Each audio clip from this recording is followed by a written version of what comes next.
Namaste. We will continue with the 64th Sloka in chapter 2. Rāga-dveṣa-vimuktais viṣayān indriyaiś caran ātma-vaśyair vidheyātmā prasādam adhigacchati.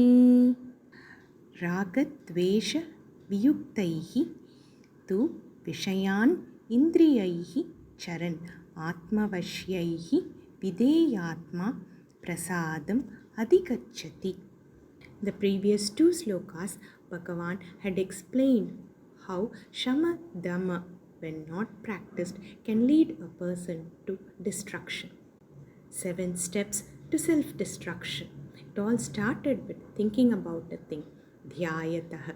When you ponder about it, it creates a kind of attachment, sangaha.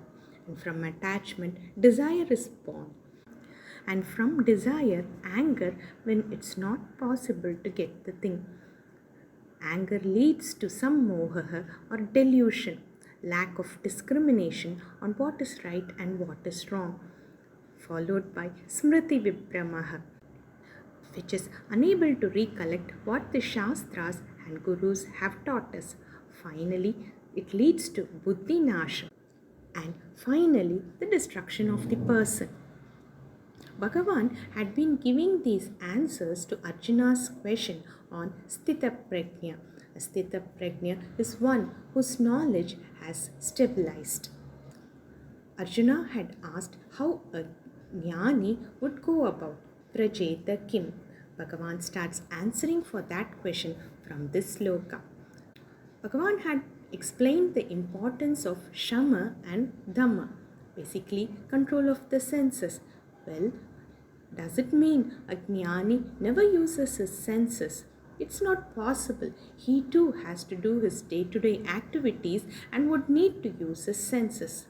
Bhagavan explains how a jnani would be using his senses in this sloka. Rāga-dveṣa-vimuktais, without any attachment or aversion, viṣayān indriyaiś caran. So he too uses his senses, what is required, absolutely required for day-to-day activities, but he uses his senses without any attachment or aversion.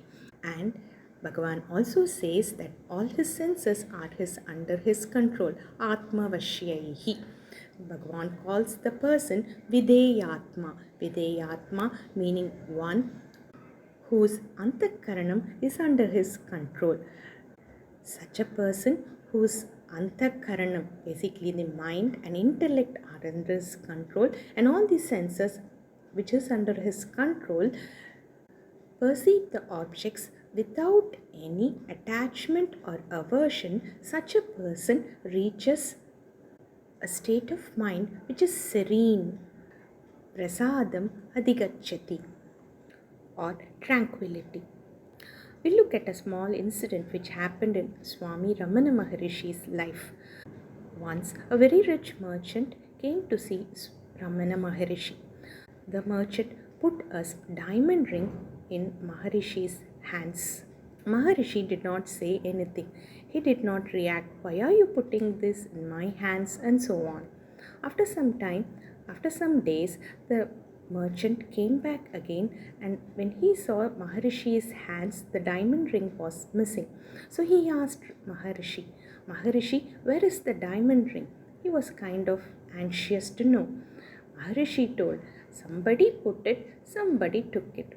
The rishi was not attached to it and did not care when somebody took it either. Such is the mind of a jnani.